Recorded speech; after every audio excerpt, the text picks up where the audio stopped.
All right, man. Today is Tuesday. It's June 13th. Welcome to the Dog Walk presented by Barstool Sports. Here with Chief, as always. Chief, how are you? I'm doing great. Ready to go. How you doing, Edward? I'm doing well. I'm excited for this topic today. You know that I'm into this weird shit. Murderers, specifically. You love murderers. Well, it's not. We'll put that on the record. Ed is pro murderers. Let's not put it that way. Everyone needs an advocate. Let's not put it that way. I am fascinated by the intricacies of people's brains that make them do things like this. Mm-hmm. And I don't Which we'll get in there. That was a common theme with the CIA and Harvard and all these other people. So you're just like them. Yes, exactly. So I'm fascinated when it comes to shit like this. Obviously, you've seen the title. We've been talking about the Unabomber. And it's always kind of had one of those things, too. It has a personal touch here because it is from the Chicagoland area, from Evergreen Park. Yep. So always heard about, the Unabomber from, whatever. It's always kind of a thing growing up They here. attach it to there, yeah. Yes. Yeah. And it's weirdly one of those things where I feel like I'm caught up on a lot of these guys. But this is one that I've never really sat down and took a gander at. Yeah, and there's been all sorts of documentaries and books and things like that on him. So I feel like and he's just such it's one of those names that you just know. It's like the Unabomber is kind of like a catchy murderer name. It is. It really is. And then, like the Chicago tie, like it's just been in pop culture so much. I guess my blind spots were on some of like the details of his life that I didn't know about. Yeah. And obviously we're talking about him too because he just passed away in prison at the age of 81 this past weekend, and it's been reported as a suicide. Yes. So I didn't look into the details on that because... And I think he was also in that... And they moved to North Carolina, but before that, he was in that Supermax that we talked about with Nadeau. Oh, is that right? I believe, because he was in Colorado. Okay. Don't quote me. Go look it up. He seems like an ideal candidate for that, but maybe not. I don't know the intricacies of everything, but he definitely did some bad shit. Yeah, murdered people. Yes. Yeah. Sorry, let's get into it. But before we do that, I want to talk about our friends at RHOBACK. RHOBACK Activewear. If you're watching on YouTube right now, we got the hats. I got the performance hoodie here. It's still a little chilly in Chicago today. Dude, record it's 58 degrees today. Yeah, so I'm telling you, these months are off. The months are off. No, yeah, I've been on that trend for a while. Yeah. Everything's pushed back a month. Yep. Like July is like the first official month of summer, and then September's a little summery now. Gee, I have a real quick offshoot of this while we're doing the RHOBACK thing. Did you know that we didn't have this current type of calendar until like 1580? Before that, we had a Julian calendar, and it was always off by like the leap year because they never counted that. So like the equinox or whatever, after a little bit of time, it would never be on like a spring wouldn't start on March 21st. It would start on technically on March 9th. Oh, no shit. I wonder if we just got the math wrong. We've been doing the math wrong for, and no one would want to correct it. So now everything's fucking cold. We're stacking up. It's possible. So get that hoodie from RHOBACK because the months are off. Yeah, exactly. Regardless, summer's about to be here, and there's no better way to spend it than with RHOBACK. You guys know how much we love RHOBACK. It's best way to describe is best fit, best feel. Mm-hmm. And that's it's got a little Dion in that. Best fit, best feel. And really, the stretchy material polos are perfect for a hot summer day. You got the 312 polo up there for all my Chicago people who are listening. Yep. I mean, it is golf season. Regardless of how cold it is, this will go nice with one of those RHOBACK quarter zips as well. So whatever you need for this weather, RHOBACK's got you covered. Yeah, and we can't stress enough. It's not even just a 312, and they do a bunch of other great polos. Yep. So they also are in the bottom game now. They got new gym shorts, joggers, and everyday shorts. It's a definition of comfort with activity, so go check them out. They're great for a hot day. And with Father's Day quickly approaching, use code DOG on RHOBACK.com for 20% off your first purchase through the end of the week. That's spelled RHOBACK.com. That's 20% off all polos, hoodies, shorts, and more with code DOG. All right, here we go. The Unabomber, Ted Kaczynski. The Unabomber. A troubled guy, to say the least. And It's like when you... Maybe this is my... bleeding heart, but I don't know. I never understood what that expression meant, by the way, or where that comes from. Like, oh, he's a bleeding heart. I don't know what that means. But when I was reading about this guy, I actually grew to kind of feel bad for him because of all the things that he went to end up how he ended up. And starting from early childhood. So he has a brother, David. We'll talk about him later. but he was like the, typical evergreen park of the day, just children of Polish immigrants in Chicago. There's, how many millions of those are there? Ton. So that is Chicago to a T. And but he had this thing where he was like a young child. And again, this is like in the 50s, right? So a young child where he had a condition where he was having all these like skin irritations, and they didn't know what it was. So his parents brought him to the hospital, and the doctors basically left this small, practically a baby, in isolation for, I think it was like for months, like where they were, I'm trying to remember that, but they didn't want the parents around while he was breaking out in hives, and they couldn't get to the bottom of it.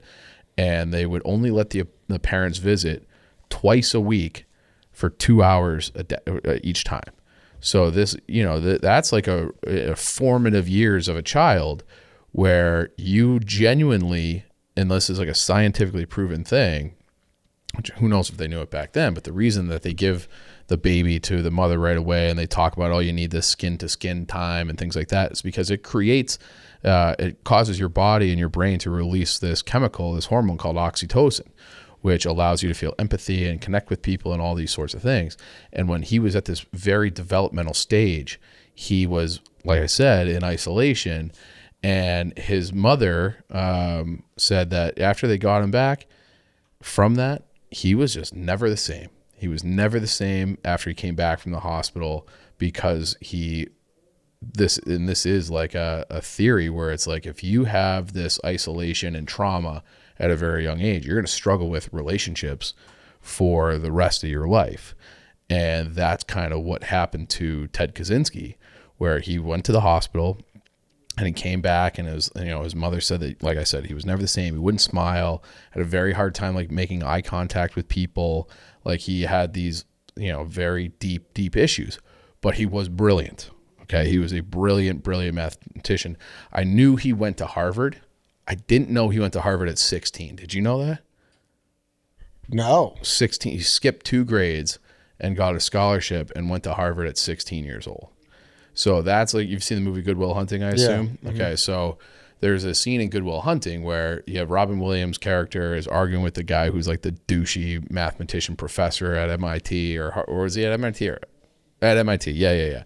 And he's like, they're arguing about what to do with Will, with, the Matt Damon character. And he's like, we got to push him. We got to do this. We got to do that.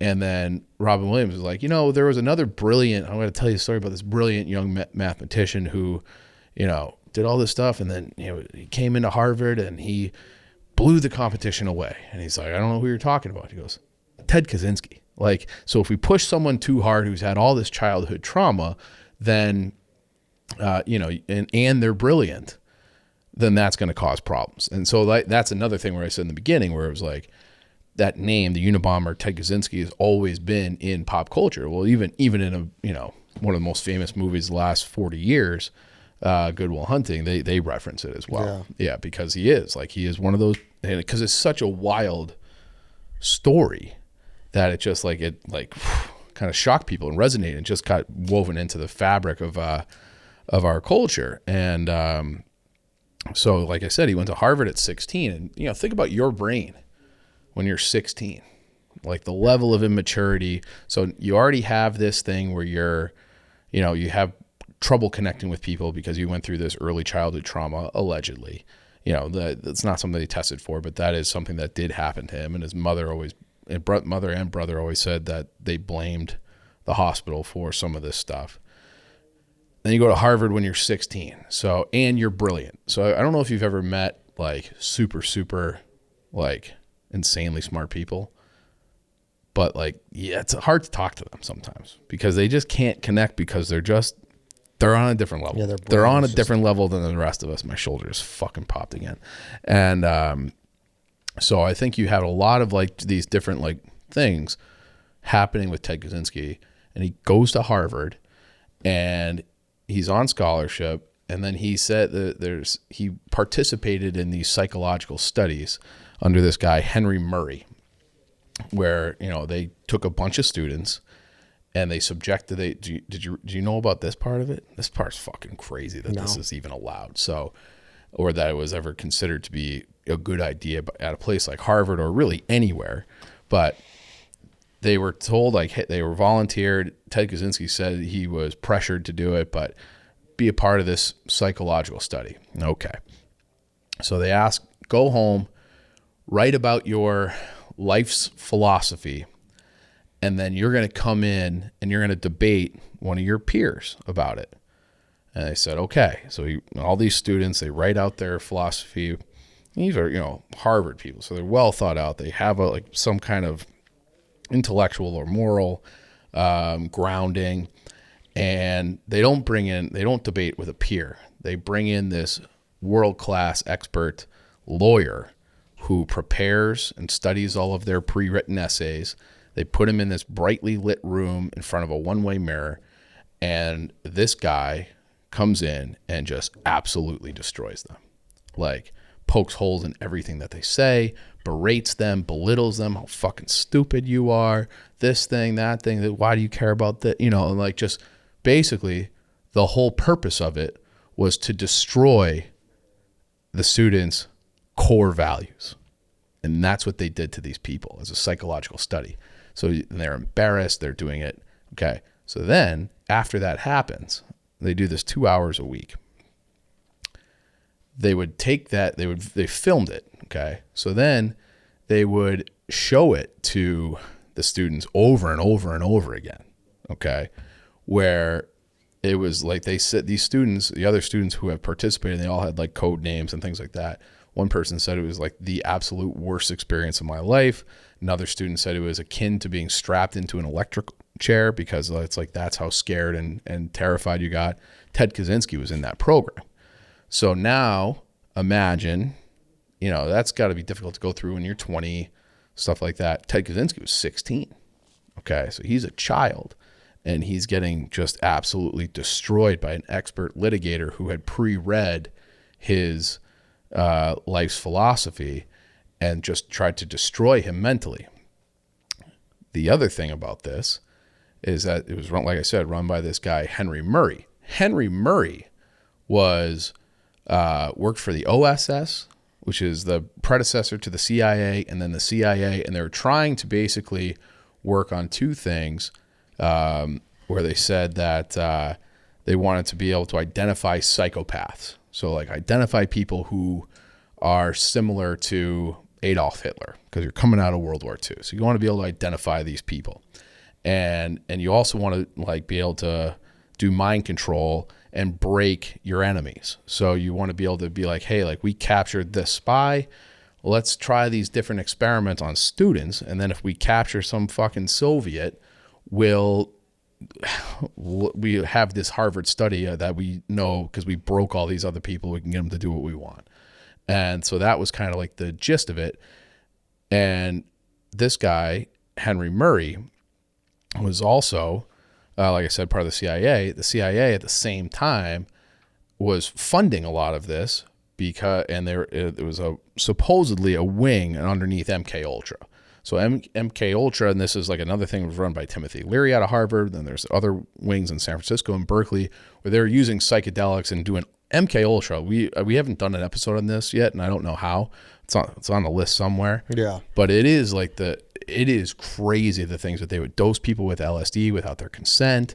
They would, they use like prostitutes. They use like all these different things, and it was at the aim of doing like paranormal research and psychedelic research and mind control and all this type of shit.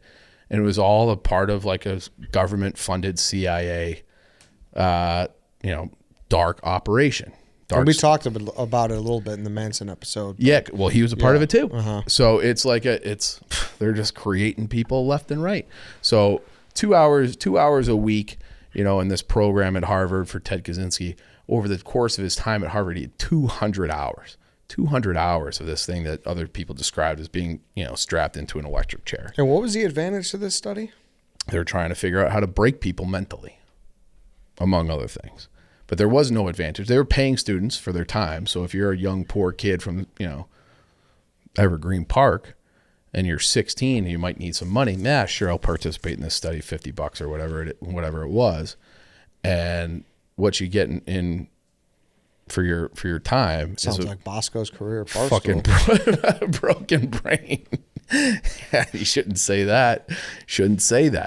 Go watch the snake draft from yesterday, though. Yeah. Well, I'm not saying. I mean, just saying they've tried to break this guy's brain. Yeah. Yeah. Well, he's got the Lord. He's good. But yeah, so that was a thing that really, it was a formative thing for Ted Kaczynski. And then, so he's at Harvard, and then he kind of like disappears. Like he's just kind of gone and like kind of off the grid for a little bit. And then he pops up at Berkeley, and he's teaching something at Berkeley in California, and basically saving up enough money to buy his little cabin in Montana. And that's what he did. So he was in Lincoln, Montana, and he went totally dark, totally off the grid. But like he had developed this hatred of psychology and technology through his time at Harvard. And so he was teaching whatever mathematics he was teaching at Berkeley, goes off into the woods and starts writing this manifesto, like his manifesto, which this thing is 35,000 words is Ted Kaczynski's manifesto. So I didn't read it. I've read little snippets and blurbs and things like that, but 35,000 words is like fucking... It's a shit ton. It is a shit ton. I'll see you next year. But basically it was, he had it in his head that technology was going to destroy the human race, and that the Industrial Revolution was terrible for humans. It was terrible for planet Earth. And if we continue on this path, you're eventually going to get to the situation where it's like it's AI, and like the human race is dead. So maybe he was right. Who knows? But that was his manifesto. So he decided that he's got to basically. It sounds like he wanted to live. Who was that guy? It was either Ralph Waldo Emerson or Henry David Thoreau. Those guys that went out and lived in the woods. We actually we had people build a replica. I think it was Thoreau's cabin, replica in the woods at Berkshire of his cabin. And he lived like that. He was like this shack. You can see pictures of it. I'm sure Harry can put one in the episode. It's a shack in Montana, no electricity, no running water. He was basically a survivalist. He said every once in a while he would do these odd jobs around, Montana to get some money if he needed it. But he was basically just living on his own in the woods for forever. And while he was doing that and writing this manifesto, he was sending these, mail bombs, bombs through the mail. And so supposedly he was targeting people who, he sent one to University of Illinois, but it was from Northwestern, but there was no return address. So Illinois sent it back to Northwestern, and a security guard opened it. Boom. Okay. So he was attacking people through the mail with these bombs, where you would open up this package and it would explode. And he killed 3 people doing that, and injured as many as 23. So psychopath guy. And it was going on and on and on from 1978 until 1995. And after the first one, the FBI started investigating. It ended up being the longest and most expensive investigation in the history of the FBI. No shit. Trying to find him. Yeah. Hey, let's take a quick break here to talk about SailGP. SailGP is like F1 or NASCAR, but instead of cars, it's flying sailboats. They're going to be in Chicago this weekend. Okay. They have events taking place at Navy Pier. It's a kickoff event. It's season 4. It's comprised of 12 global events. And like I said, Chicago's the kickoff at Navy Pier Friday, June 16th and Saturday, June 17th. It's intense. It's short 60-mile-per-hour races in the water. It sounds nuts. I'm incredible. Excited to see it. We're going Friday. Yep. You really enjoyed when you went before. Yeah, because it's unlike anything else I've ever seen. This is a whole new type of sport, and they are zipping around. I'm fascinated by it's not like a car. Yeah. It's a spaceship, And then it's like they have to be like, I think there's wind over there. Let's go get that wind. And so the way these guys dart around and how, and if it's a NASCAR, they have a pit crew, but it's like the driver when they're driving. This is like, hey, you better pull this rope at this time. And like they have all these different people, these teams working together. A lot of communication. Yeah. Is probably key. And, good old fashioned patriotism, because it's all countries against countries. And that makes it kind of fun too. And the boats are just wild to see, because you don't see boats like this except for in this race. Yeah. There's rivalries. It's going to be action packed. Make sure you make it out. Don't just be, hey, we might go, but actually make it happen. So to get tickets to see SailGP at Navy Pier on June 16th and 17th, visit sailgp.com/Chicago, and they'll get you all dialed in. All right, let's get back into the show. So, do you know how they eventually got caught? No, like I said, I don't know much about this guy at all, besides he's from Evergreen Park, and that obviously the hoodie and the sunglasses look. Yeah. So his he was like, I will stop being like this domestic terrorist if the New York Times or the Washington Post publish my manifesto in its entirety. So he would write to these newspapers. They did. Okay. So his brother is reading the published manifesto, and he goes, oh my God, it's Ted. Okay. So he recognized the ideas in it, and then more specifically, the language. Like there was one thing in particular where, there's, that old, what's it like called, a euphemism, I think, where it's like an old expression. It's like a Barstool WTF, all those things I used to do, where it's like, have your cake and eat it too. And the expression really is, you can't have your cake. You can't eat your cake and have it too. And it was like one of those like little things that, like, as a growing up, Ted and his brother David, Ted would correct him on, like, that's not the expression, because he had like one of those weird brains. He was particular about things. And so he was like, oh my God, he's writing. No one says it that way except for Ted. Yeah. And he recognized some of the other ideas. So he contacted the FBI. The FBI traced it, found him, Lincoln, Montana, and Ted pled guilty to, I think it was like 13 different counts of different things, and got life in jail. But he got caught basically because his brother was like, was reading through the manifesto and was like, that's my brother. That had to be him. Yeah. And it was. Wow. Yeah. It's all that fucking money. It was basically just on a good tip from a published manifesto in the press. Yeah. And his brother being like, fuck, I know my brother. That's my brother. So 78 to 95, he was sending these things out. Yep. That's crazy. Yeah. Now, why didn't he send one to Harvard? I'm looking at the list now. Was there any explanation on that? Do you know? I don't know. It was like, but he was supposedly targeting, like I said, people who were, influential people in technology. So why was those schools at, U of I and Northwestern, that I don't know. It's like, supposedly like this manifesto is just like a lot of just ramblings, and there's like some like Marxist kind of strains to it. And, but he's like he's like an environmentalist, and he's like anti-growth, but he didn't go after Harvard. Maybe all the people, by the time those years rolled around, that they were gone or something. Like, who knows or they went to one of these other schools. Maybe. Here's the list of 2 at Northwestern University. One went off on mid-flight from Chicago to DC, which is crazy. Well, that's also, I never knew what the word Unabomber meant or how they came up with that name. It was an abbreviation. It was like, keep going, I'll find it. Yeah. Lake Forest, University of Utah, Vanderbilt, Cal Berkeley, the Boeing Company in Auburn, which it looks like they diffused that one. So the University of Utah, University of Michigan, Sacramento, Salt Lake City, Tiburon, Yale, North Caldwell, and the last one was in Sacramento. University and Airline Bomber.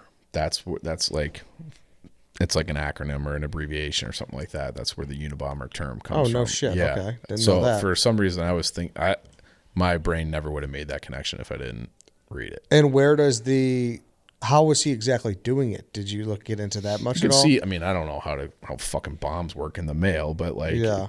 you can find pictures of his bombs online.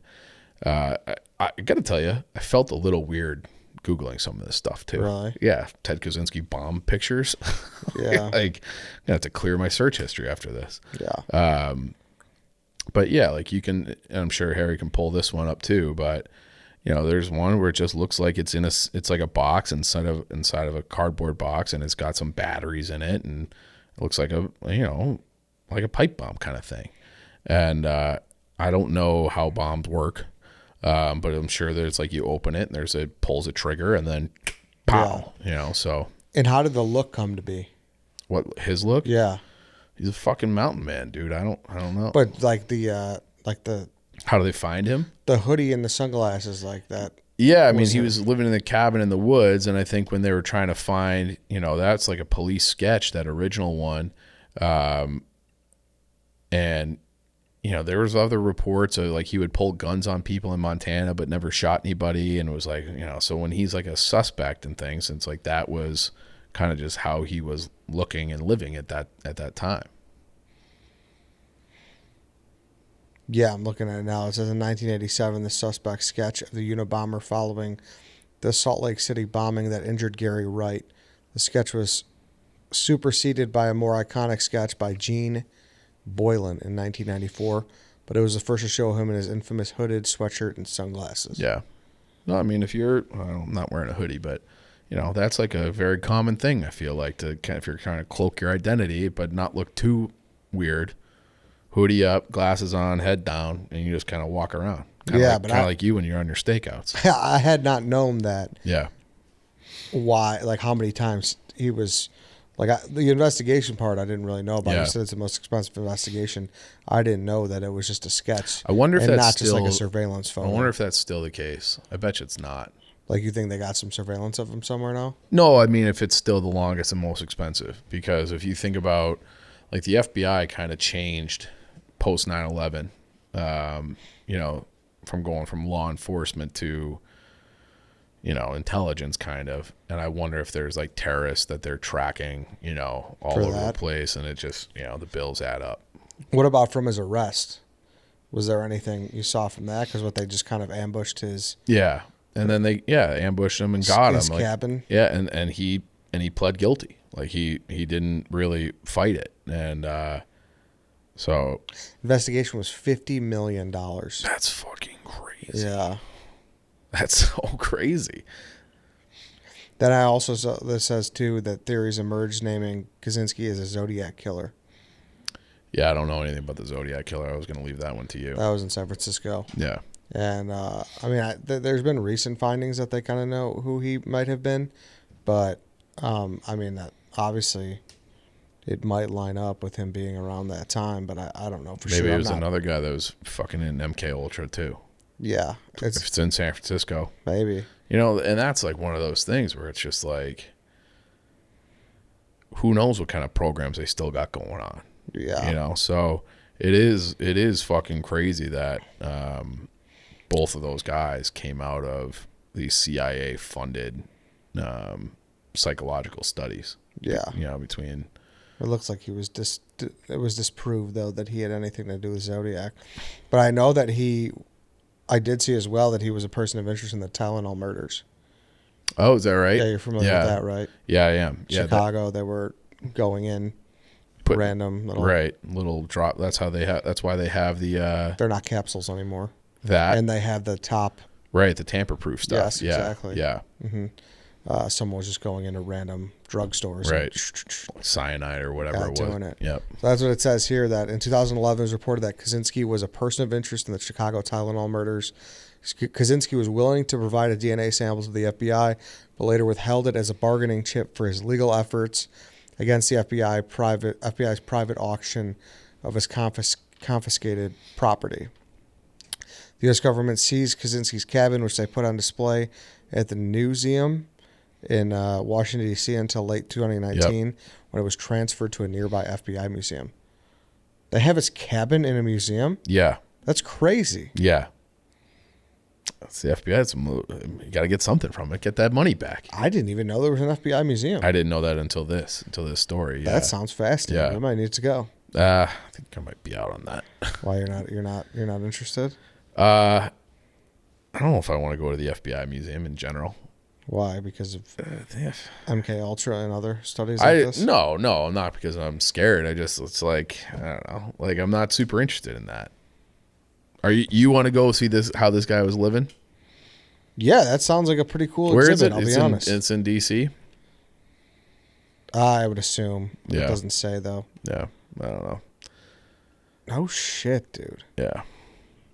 Yeah, and then it says unresponsive. And he had cancer in 2021, so they transferred him to North Carolina.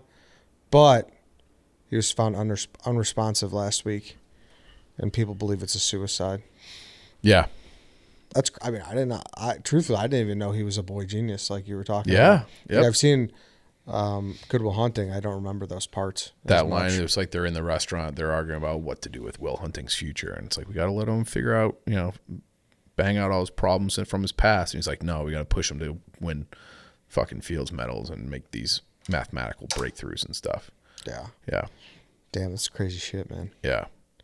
Crazy, crazy shit. Has there been a serial killer recently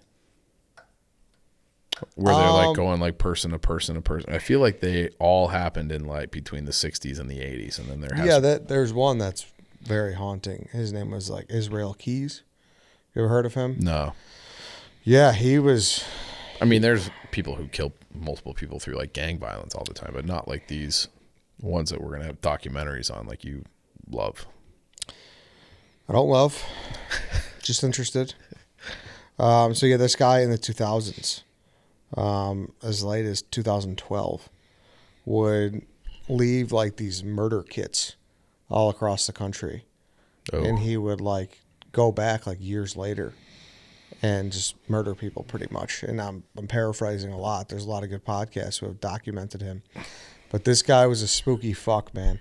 I just Googled him really quick to kind of get a better idea of like how he did some of this stuff. But yeah, like he would just like, bury like a box with like a gun or like a knife or whatever, and then he would just do it at random, and then it would drive everywhere. There's this very creepy surveillance video of him abducting a woman who's working at a shop in Alaska, and he used her as like a ransom picture, and she's like propped up, but in the picture she's dead. Oh, yeah, fuck. it's a very, very fucked up picture. Yikes. But yeah, that's her name is Samantha Koenig. If you for some reason want to look up the picture. Nope.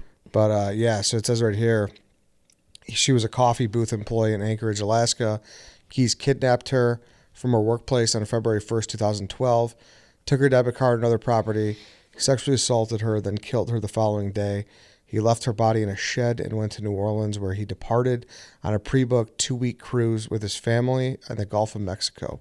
When he returned to Alaska, he removed Koenig's body from the shed, applied makeup to the corpse's face, sewed her eyes open with fishing line, and snapped a picture of a 4-day-old issue of the Anchorage Daily News alongside her body, posed to appear that she was still alive. After demanding $30,000 in ransom, Keys dismembered her body and disposed of it in the Manatuska Lake north of Anchorage.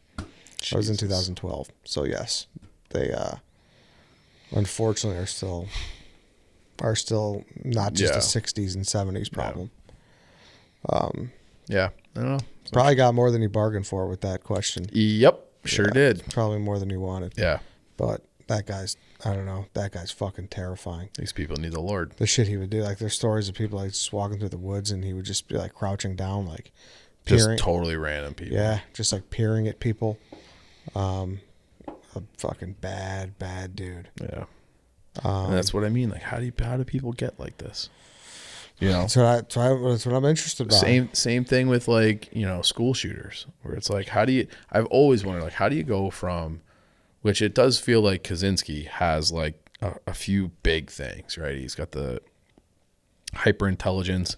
He's got the thing where he had the hives in the hospital, the isolation at an early formative age.